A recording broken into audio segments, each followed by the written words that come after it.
Good morning guys.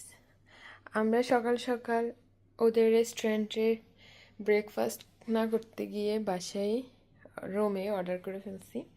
যাই হোক, এখানে হচ্ছে স্পেশাল পরোটা, তারপরে এখানে এখানে আছে টমেটো ফ্রাই, তারপরে হচ্ছে এটা হচ্ছে সমোসা, এটা হচ্ছে বিফ, এটা হচ্ছে সসেস, এটা মাশরুম, এটা হচ্ছে এগ, ডবল এগ ফ্রাই, এটাও এগ ফ্রাই, তারপরে এটা হচ্ছে আলু ভাজা, ভেজিটেবল, তারপর হচ্ছে এটা ডাল, এটা ব্রেড, এখানে হচ্ছে ম্যাঙ্গো অরেঞ্জ জুস, এটা হচ্ছে বাটার, আর এটা হচ্ছে জেলি, স্ট্রবেরি জেলি। এটা এখানে হচ্ছে কফি।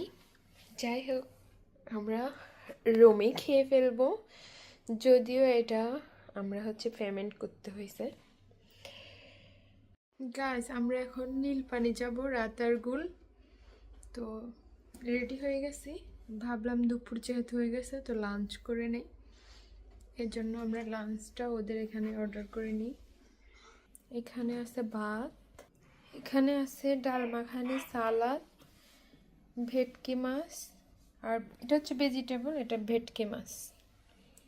যাই হোক, আমরা বাহির রুমেই লাঞ্চ করে ফেলবো, তারপর আমরা বের হয়ে গেছি।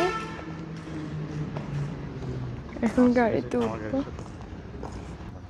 যেটা আমাদের গাড়ি লালটা। আমরা এখন গাড়িতে উঠবো। কেমন বাবা? এখন আমরা কোথায় যাব বাবা? বলো। রাতারগুল যাব আমরা, রাতারগুল।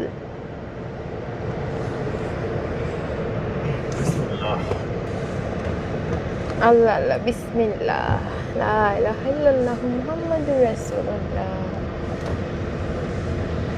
আচ্ছা, আমরা যেখানে যাচ্ছি সেটা রাতারগুল না, এটা হচ্ছে লালাখাল।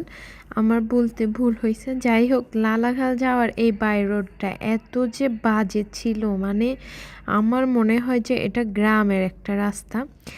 এত চিকন রাস্তা আর এত ভাঙ্গা ছিল, মানে এই এলাকার কি কোনো এমপি মন্ত্রী কিছুই ছিল না বা নাই, আমি বুঝি না। এই এলাকার পাশে মানে সব ধরনের গাড়ি যায়, ট্রাক, ছোট কোস্টার বলে না কি যেন, ওইটাও যায়।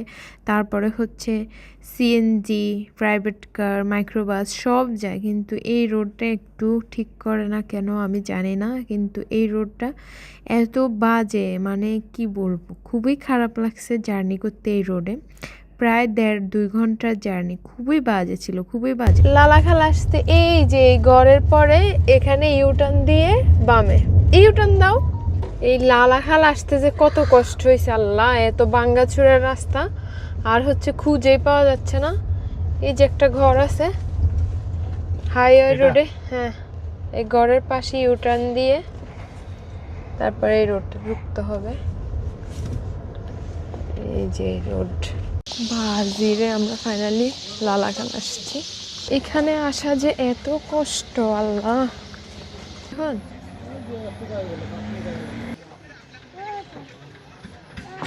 আজকে প্রায় 6টা বেজে গেছে, কালকে আমরা আবার আসবো।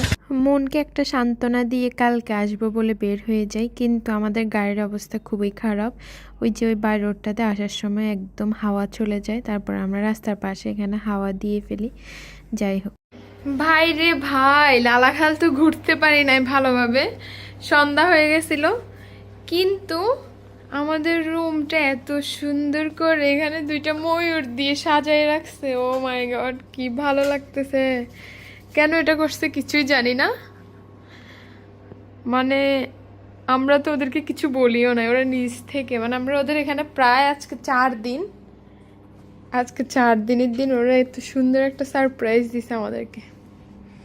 থ্যাংক ইউ ওদেরকে, আনএক্সপেক্টেড সারপ্রাইজ দিছে ওরা আমাদেরকে। ও মাই গড, কি যে ভালো লাগতেছে, মানে কি বলবো। আমার জামাই আমাকে বলছিল কক্সবাজার কি এরকম সারপ্রাইজ দিবে, কিন্তু ওরা নিজ থেকে আমাকে সারপ্রাইজ দিয়ে দিছে। যাই হোক, খুবই ভালো লাগতেছে, কি আর বলবো। কি শেষ? তুমি চুপ থাকো, তুমি সব সময় ভিডিও করলে এরকম করো। আজকে আমি এই আউটফিটটা পরছি, কেমন লাগতেছে? গাইস, রাতের খাবার আমরা রুমে অর্ডার করে ফেলছি আজকেও। বলো, তোমাদের সাথে শেয়ার করি। এটা হচ্ছে ভাত, এটা হচ্ছে ডাল, এটা ভাত, আবার এটা হচ্ছে পটেটো ভর্তা, এটা হচ্ছে সালাদ, আর এটা হচ্ছে বিফ কারি। এখন আমরা খাবার ডান করব।